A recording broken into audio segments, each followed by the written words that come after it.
For my last trip, this lure got all chewed up. I'm gonna show you guys if you're on your boat and your lures get all messed up and your skirts need to be redone, I'll show you guys exactly how to reskirt your lure. So first off, for the outer skirt, we're gonna have this purple one here. I'm gonna cut it about 1/4 inch above the skinniest part there and put it on inside out. So first step, you're gonna flip your skirt inside out. I use a little bit of pledge, but if you just have the thing wet, honestly, it'll slide right on there. So we're gonna slide it around.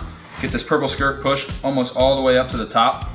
As you can see there, I'm gonna be tying it onto that first collar. So I'm gonna get that in place and tie it on. Next up, I'm gonna cut that inside skirt here. We have our pink. I'm gonna cut it a little higher than the previous one just because that inside skirt on our lure is the back collar. It doesn't really look like it. It's a little bit smaller than the other ones. So we're gonna get that little one flipped on. So we got that inner skirt on there a little bit. Like I said, it's gonna be real tight on there. I'm gonna tie it on right there, get it flipped over. So for you guys, if you're gonna be tying these things on the fly, you can do it the other way with a loop and just a little overhand, but I like to get it on here and make sure they're not gonna fall off and you know it's tight.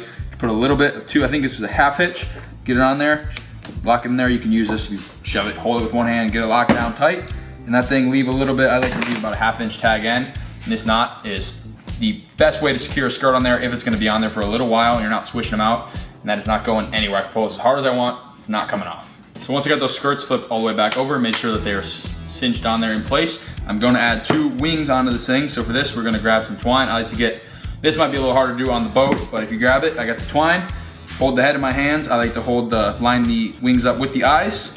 Well, some guys do these one at a time. I like to do them both at once, and I'll grip them back there on the neck. You can see from the front that they're perfectly lined up with the jets and the eyeballs, and then I'll grip them on the head. And just do a couple, maybe 2 or 3 wraps on here to make sure they aren't going off, because it's gonna cinch real tight in between those skirts, so they aren't going anywhere. That twine will lock them really tight in place, as you can see. It kind of sucks it back. And then lastly, before I flip those wings over, I just cut the little corners off of them so that when it flips back, it's obviously needed, but when you flip it back, you can't really see the leftover behind it. But that is the finished product there of a reskirted lure ready to go right back in the water.